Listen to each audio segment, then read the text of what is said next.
আসসালামু আলাইকুম। আমাদের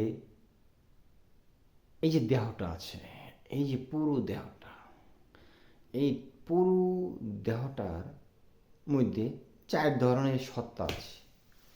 কয় ধরনের সত্তা আছে? ৪ ধরনের সত্তা আছে। একটা হলো দেহ, আরেকটা হচ্ছে মন, আরেকটা হচ্ছে আত্মা, আরেকটা হচ্ছে নফস। মোট ৪টা সত্তা দিয়ে আমার আল্লাহ আমাকে আপনাকে তৈরি করেছেন। এই ৪টা সত্তার প্রত্যেকের আলাদা আলাদা খোরাক রয়েছে। দেহের একরকম খোরাক, মনের একরকম খোরাক, নফসের একরকম খোরাক, আত্মার একরকম খোরাক। এই দেহটা, আমাদের যে দেহটা, আমাদের এই দেহের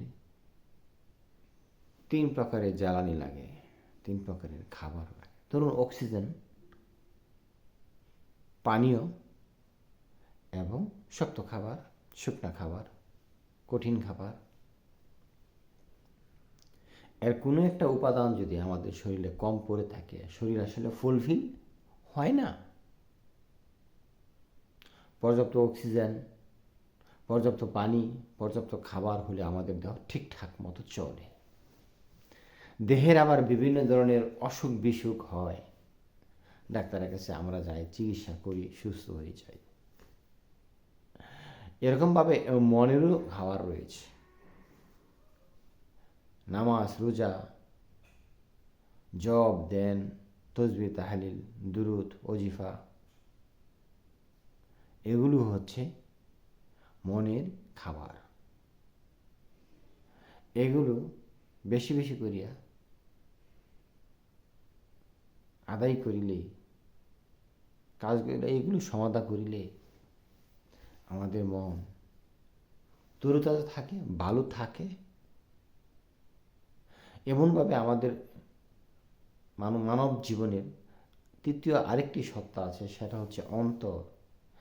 বিলিয়ে দিলে অন্তর ভালো থাকে, এটাই হচ্ছে এর খাবার।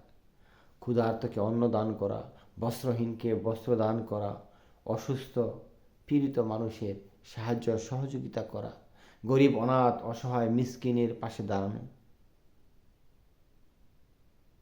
মানুষের দুঃখে দুঃখী হওয়া, মানুষের সুখে সুখী হওয়া, মানুষকে ভালোবাসা, মানুষকে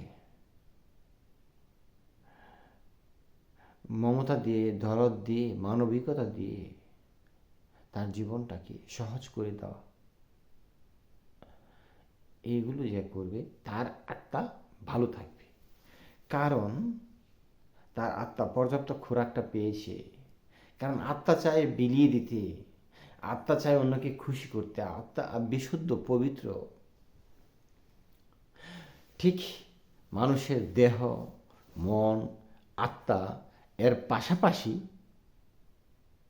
মানুষের যে চতুর্থ আরেকটি সত্তা রয়েছে, তার নাম হচ্ছে নফস। এ চায় আমি আরও ভালো পোশাক পরি, আরও ভালো খাবার খাই, আরও ভালো বিছানায় থাকি, সুন্দর একটা ঘড়ি কিনি, আমার ব্যাংকে টাকা থাকুক, তারপর আমার সুন্দর একটা সহধর্মিণী থাকুক, হ্যাঁ, সবাই আমাকে ভয় পাক, সবাই আমাকে সম্মান করুক, সবাই আমার গোলামি করুক, এবং সবাই আমাকে বাহবা দিক। এগুলো এর চাওয়া পাওয়া, এইগুলো এর খোরাক। এগুলো দিতে পারলে এ ভালো থাকবে, আর নাই তো এও আমাকে আমার মধ্যে পেরেশানির সৃষ্টি করবে করবে, আমাকে ভালো থাকতে দিবে না। কাজেই সুষমভাবে প্রত্যেকটি সত্তার খাবার নিশ্চিত করলেই আমরা সুস্থ থাকতে পারবো। সুস্থ থাকা এটা তো আর মামুর বাড়ির মুয়া না। মামুর বাড়িতে গেলাম, মামা একটা কী বলে এটাকে, প্লাস্টিকের বয়াম, এটা খুললো, খুয়ে একটা মোয়া দিল, আমি কুরমুর কুরমুর কুরমুর করে খেয়ে ফেললাম। মামুর বাড়ির মুয়া না সুস্থ থাকা। সুস্থ থাকা অনেক ক্রিটিক্যাল একটা ব্যাপার, অনেক ধৈর্যের একটা ব্যাপার, অনেক যত্নের একটা ব্যাপার। তারপরে গিয়ে সুস্থ থাকা যাবে। বহু চিন্তা ভাবনার বিষয় আছে সুস্থতা। আপনি খালি শুধু খাবেন এতেই সুস্থ থাকবেন, আর কোনো কিছু নাই? বহুত আছে।